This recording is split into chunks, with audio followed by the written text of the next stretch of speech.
Initial thoughts were horror.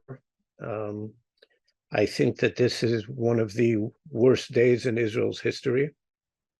It is a colossal intelligence and operational failure, a collapse of strategic thinking. But it is the first time in Israel's history since the War of Independence in 1948 that Israeli towns and villages were overrun, temporarily occupied, and people slaughtered, 260 young people slaughtered at a music festival just in that one place. And elsewhere, it's the first time large numbers of Israelis have been, civilians have been taken into captivity, mothers with children, with infants, grandmothers. It's a bad day.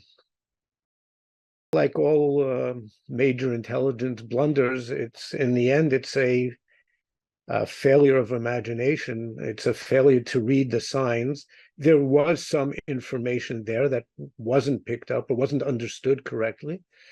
But basically, the assumption was that Hamas didn't have the capability to do anything like this, that the security fence and barrier that we had built provided a sufficient defensive response. And then, of course, we would back it up with ground troops and air power as necessary. But we thought that this static defense could work. And the government has pursued a policy the last decade of trying to perpetuate the division between the West Bank and Gaza. That's not something that Israel started. The Palestinians did that, but the government tried to perpetuate it by creating a modus vivendi with Hamas, trying to work out just getting them financial aid from Qatar, letting lots of Gazans work in Israel. And I think we maybe forgot or didn't give sufficient weight to the fact that that's not what Hamas is about. It is a fundamentally jihadi organization, and its raison d'etre is to destroy Israel. We were taken by surprise. For us, even when one Israeli civilian is injured or harmed, we consider it to be a situation that has to be investigated. Certainly in this situation, when it's been the most devastating attack for civilians ever on Israeli soil since the founding of the country, we're going to be carrying out a very thorough analysis. However, this is not the time to do that. Both from a pure security point of view and in terms of national morale, which has been shattered by this, and faith in the IDF, which was always the number one institution in terms of public legitimacy, public faith in Israel, that's been shattered as well. So for both of those reasons, strategic and public morale, we have to end this in a fundamentally different way from all of the previous rounds that have happened with Hamas in Gaza. This isn't just about hitting them hard, cutting them down to size, buying time like we've done for the last 20 years. I think this has to end with them essentially out of power in Gaza, their military capabilities destroyed, and hopefully it will be very difficult to do this, but hopefully a way can be found to reinstate the Palestinian Authority in Gaza. It's not, to put it mildly, a particularly effective governing body in the West Bank, but still it's the best of the bad alternatives. It can't be purely on the basis of an Israeli conquest of Gaza and crushing of Hamas, because then the PA looks too much like they're cooperating, they're collaborating with Israel. So maybe it has to be some sort of international initiative, US, UK-led international coalition, or maybe the Saudis do it, and it's a Saudi and Western coalition. And there's an interesting idea. I mean, none of these are easy.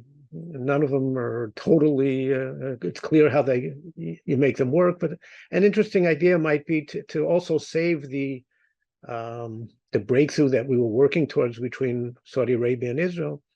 The Saudis wanted Israel to make a major Palestinian concession as part of the overall deal.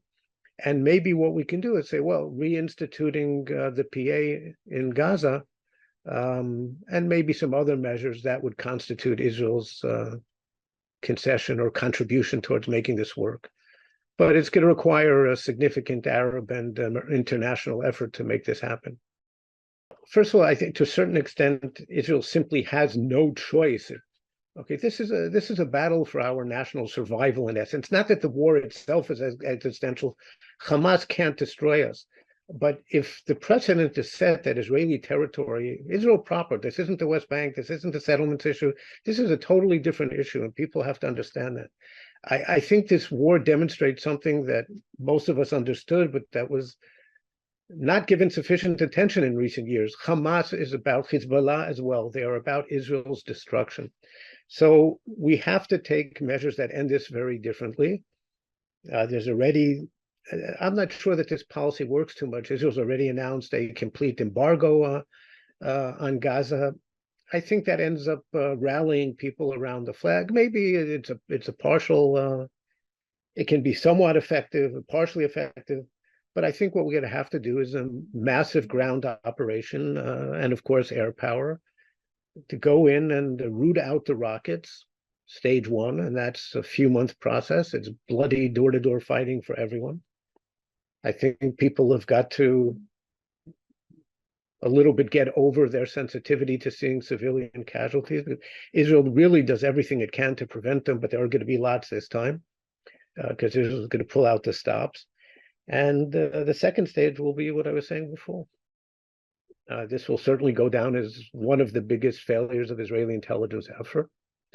Hopefully they will get it right now. I know they must be working 24/7 to try and figure out what went wrong here.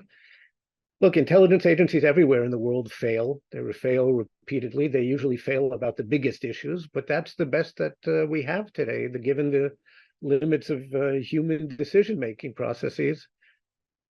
That's what we can do. So we have to make the best of it, and a leader has to know how to differentiate between what the intelligence agencies really know how to give him and maybe what he wants, and they're not always the same.